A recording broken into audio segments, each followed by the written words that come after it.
शिक्षा और स्वास्थ्य से जुड़े कार्यक्रम को मैं विशेष महत्व देती हूँ। शिक्षा के माध्यम से ही जीवन में आगे बढ़ने के द्वार खुलते हैं।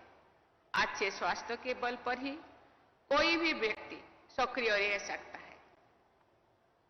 आपके इस संस्थान ने शिक्षा और स्वास्थ्य के क्षेत्र में योगदान दिया है। इसके लिए मैं संस्थापकों, प्रबंधन के सदस्यों तथा सभी विद्यार्थियों और लाभार्थियों को बहुत बहुत बधाई देती हूँ।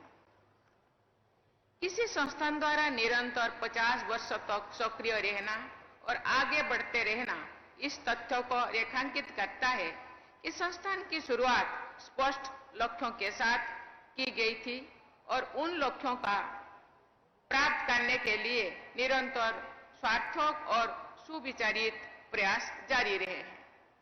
आपकी संस्था द्वारा अपने स्थापना के स्वर्ण जयंती वर्ष में प्रवेश करने के लिए मैं आप सबको बहुत बहुत बधाई देती हूँ।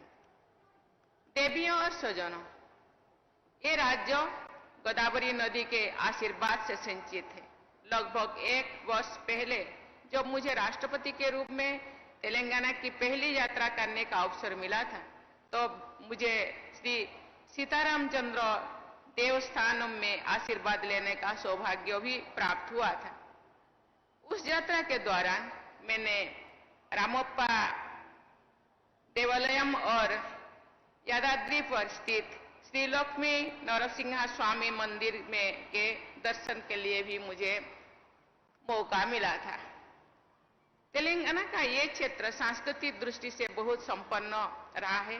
मैं आशा करती हूँ कि इस संस्थान से जुड़े आप सब लोग ऐसा प्रयास करें जिससे कि केवल आपके शिक्षण संस्थानों के विद्यार्थियों ही नहीं बल्कि पूरे देश के युवा तेलंगाना के महान सांस्कृतिक परंपरा से सुपरिचित हो सके। तेलंगाना में सातवाहन, काकतीय और चालुक्य वंशों के शासन के दौरान संस्कृति और कला के क्षेत्र में असाधारण उपलब्धियां इतिहास में दर्ज है। तेलंगाना के लोग आधुनिक युग के महान कवियों दशरथी कृष्णम आचार्युलु तथा कॉलोजी की कविताओं तथा जीवन मूल्यों से प्रेरणा लेते हैं।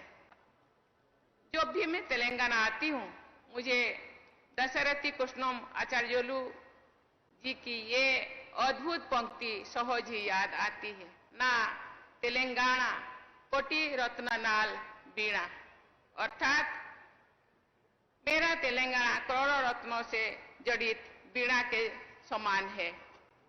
देवियों और स्वजनों, आज भारत विश्व के नॉलेज इकोनॉमी में अपना महत्वपूर्ण स्थान रखता है। भारत की इस प्रतिष्ठा में तेलंगाना, विशेषकर हैदराबाद में स्थित आईटी कंपनीज और यहाँ के प्रतिभाशाली आईटी प्रोफेशनल्स का बहुत बड़ा योगदान है।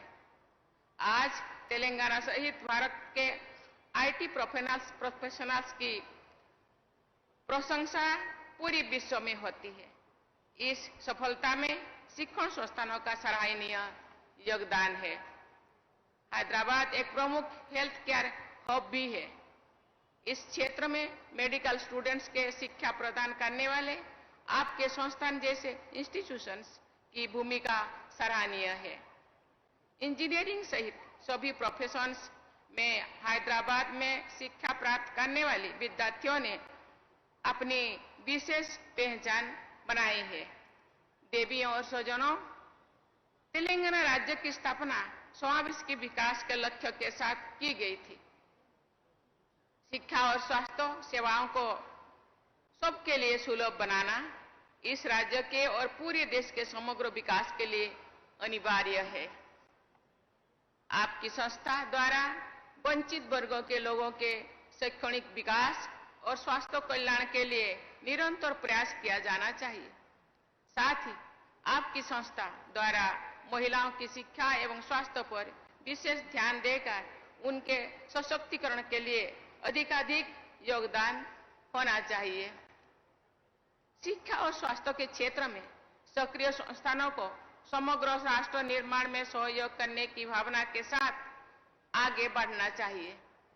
इसके लिए आप सबको ग्रामीण शिक्षा और ग्रामीण क्षेत्रों के लोगों के लिए चिकित्सा सुविधाओं पर विशेष ध्यान देना होगा। देवियों और स्वजनों, आज सभी देशवासी वर्ष 2047 तक भारत को विकसित राष्ट्र बनाने के लक्ष्य के साथ जुड़े हुए हैं। शिक्षित भारत, स्वस्थ भारत ही सही अर्थों में विकसित भारत के रूप में प्रतिष्ठित होगा। शिक्षा और स्वास्थ्य के क्षेत्रों में योगदान देते हुए स्वर्ण जयंती वर्षों में प्रवेश करने के लिए मैं आप सबको पुनः बहुत बहुत बधाई देती हूँ। मुझे विश्वास है कि आपका ये संस्थान शिक्षा और स्वास्थ्य के क्षेत्र में निष्ठापूर्वक प्रयासरत रहेगा। इसके साथ ही मैं पुनः आप लोगों को बहुत बहुत धन्यवाद दे करके मैं अपने वाणी को विराम देती हूँ। जय हिंद, जय भारत।